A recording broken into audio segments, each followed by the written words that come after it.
in the community that, you know, that you don't even think about. Trying to make a difference, not only in Annapolis, but making a difference in Baltimore. And see what happened in the past, the money goes to general fund because it goes as a result of the casino gambling, which we needed a constitutional amendment to actually have casino gambling in the state of Maryland. So because it was, and because this is the funds for it, we thought it was best for the constituencies to make a determination, and we locked the money out and designated it specifically for education and educational purposes alone. People to get involved. You know, we have Election Day is just around the corner, June 24th, so please contact us, get involved, and I'd love your vote on June 24th. This is Brooke Learman. I'm running for state delegate in District 46. I'm running because I love Baltimore City. I live in Fells Point with my husband and son. As a parent, I share the aspirations of other parents that they have for their children, that the school that they send their kids to will be the best available, and the neighborhood that they live in will be safe and clean and green. Carolina. Well, actually, I was born in North Carolina, but I never really lived there except going to college. I'm a military brat. My dad was in the Air Force for almost 30 years. I lived all over the place, including here in our great state of Maryland, but I went to almost 14 schools, I think, when I was growing up. So every region of the country, you know, so many different states. I think by the time I'd gone to college, I had actually spent the night in every single state of the union. Okay. I have been an advocate for people all of my life, starting from being a PTA president for 2 different public schools, all the way to organizing and forming a brand new union, representing 8,000 city employees, over 500 different classifications, and that ranged from people with no skills all the way up to people with doctorate degrees. Because I was the AA for science when this came into headquarters.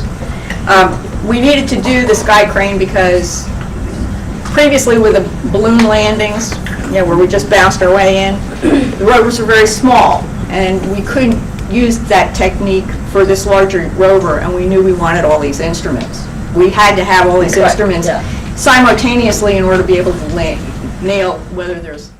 So in my case, as Linda mentioned, I have been to the Antarctic and also to the North Pole, and so I'm going to show some of the pictures from the Antarctic first, although this particular, this cover picture.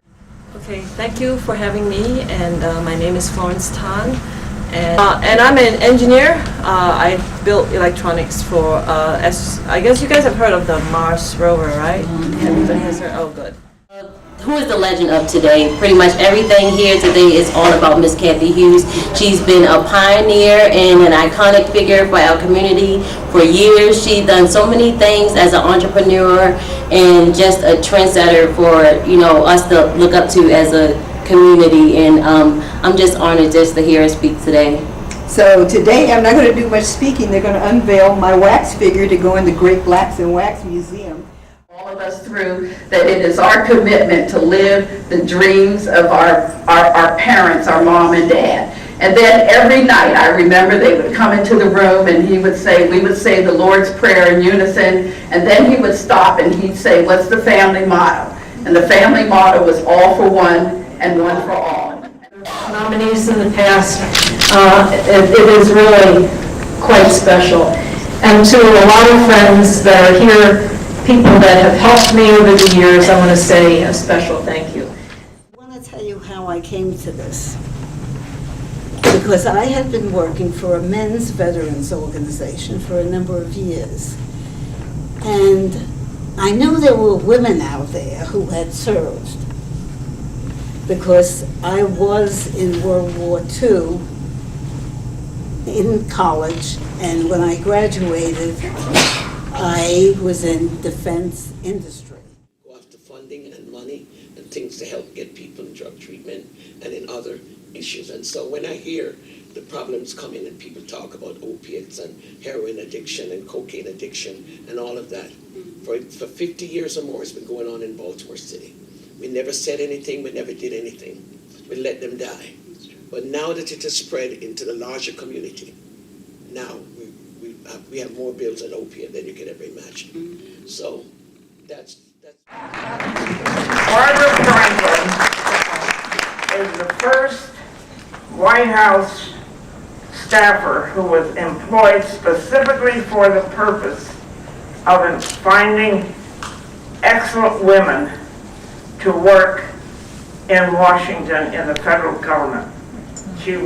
That was done by President Nixon, and she has finished a book recently, A Matter of Simple Justice, to talk about how important it is and has been to get women where we are going. We still have a way to go. Not just run as a woman, but run as a qualified woman, so that when you have the chance to make key decisions and be part of the discussion, that you've done your homework and that you are able to do it forthrightly. And then also, I was just having a mentor.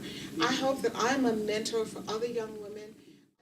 Into women who are seeking legislative office or are serving as current legislators. Today, I am excited to be joined by Lenora Dawson and Debbie Ritchie, and both of them are seeking political office. Debbie?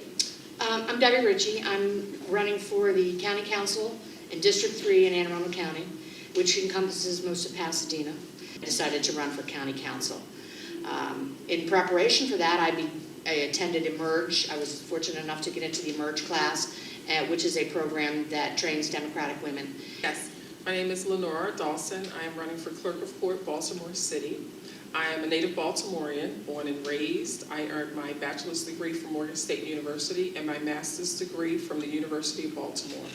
I am currently an administrator. I've been an administrator in city government for 10 years. Is Jules Dunham-Howie. Good morning, everyone. We're so happy that you've joined us, and we have an esteemed panel for today's conversation. Let them introduce themselves. Good morning. My name is Nicole Drew. I am the first Vice President for the Montgomery County Commission for Women. I'm also an attorney employed by the federal government and happy to serve you. Good morning. I'm Ann Colt-Litis. I am the Division Chief for the Special Victims Unit for the City of Baltimore State's Attorney's Office, and I'm a candidate for Anne Arundel County State's Attorney. Hi, I'm Barbara Robinson, Senator Barbara Robinson. I was in the House of Delegates for 10 years. I've been a state senator for 2 years, and I'm running for re-election representing the 40th Legislative District in Baltimore City. Hi, my name is Pam Booby, and I'm an attorney and businesswoman in Anne Arundel County. I'm also the former chair of the Anne Arundel County Commission for Women, and I'm running for delegate in District 33. Place for at the table is equal pay for women. And I understand there was a barrage of commentary from Monique about her experience with Netflix. And I understand you, Jewel, have done some research on that. Can you tell us a little bit about it, and maybe the other ladies can discuss it? My name is Jules Dunham-Howie, and I serve as host for this wonderful show. I am the CEO of Jewel Enterprise, a development consultancy firm out of Baltimore, Maryland, and the president of the Maryland Black Caucus Foundation. The 3 most significant civil rights acts. So people felt that the battle had been won. But we all know that first laws passed doesn't mean guaranteed opportunity. And then what we now know was that when a young woman named Bernice Sandler from my own home state of Maryland, then a doctoral student at the University of Maryland, was denied a faculty position at the school, they said, hey, you come on too strong for a woman. We don't know if you're going to quite fit in. Gee, we don't know about you. She was mesmerized. This led her to go to work with the charismatic and talented Congresswoman Patsy Mink. Patsy Mink took hold of these issues and began an early draft of Title IX, having Dr. Sandler at her side. That place was the passage of Title IX. Thank you, Senator Byer.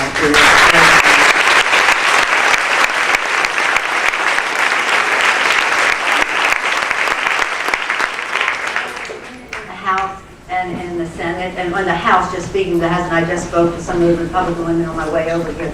We all send you our very best regards and many good wishes for much, much future success. As I always say when it comes to women, more power to us. Thank you all.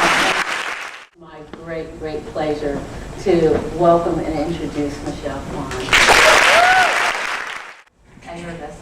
To introduce someone that I've looked up to for many years, Dr. Condoleezza Rice. Be in this wonderful space. I obviously am very honored to be with you on this momentous occasion celebrating the 40th anniversary of Title IX. I'd like to thank my good friend Bev Ryder and the Women's Hall of Fame, the National Women's Hall of Fame for this event. Board members, staff, and volunteers who have kept the mission of the Hall alive by bringing to life the stories of groundbreaking women. I also want to thank one of my predecessors, Dr. Condoleezza Rice, a pioneer in her own right and a champion for women's progress. 5 years, we finally have realized that we are part of a very, very long movement and revolution in social history, because we are really changing the very basis of human relations. And that does take a bit longer than ending discrimination. Thank you all very, very much. I got started in the 60s after I came back from Iran, where I had been for 2 years, following my husband, who was with the Harvard Advisory Group, advising the Shah of Iran with the 14 other advisors from different parts of the world. Involvement in this is a primary sponsor. The two numbers of our bill, they have been introduced. I want you to all write them down, because as we know, everything in the General Assembly is a function of bill numbers. So here they are: House Bill 294 and Senate Bill 224. Good morning. Just fine. I'm Kate Stevenson from the Maryland Women's Heritage Center and from Top of the Morning from Baltimore. Wonderful. We are so thrilled, and we want to congratulate you for this award, and tell us how you were feeling with your grandchildren and children seeing what you've accomplished. Well, I'm thrilled about that, because it's really important for them to know of the courage of the women at Seneca Falls. It's the birthplace of women's rights, and I think they would take great pride in learning more about it. I am myself personally thrilled to be getting this award. I thank Beth and Beverly, co-presidents of the Hall of Fame, for this wonderful honor, and I'm pleased to be joining so many wonderful other inductees today. That's really making it even more thrilling. But as far as Maryland is concerned, that's where I was born and raised, and one of our colleagues from Maryland will be here, Congresswoman Donna Edwards.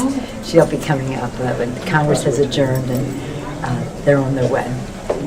We thought there might be more activity, but we want to invite you to the Maryland Women's Heritage Center when you get back to Maryland. Thank you for the invitation. Anytime. I'd love to do that. That's easy from D.C.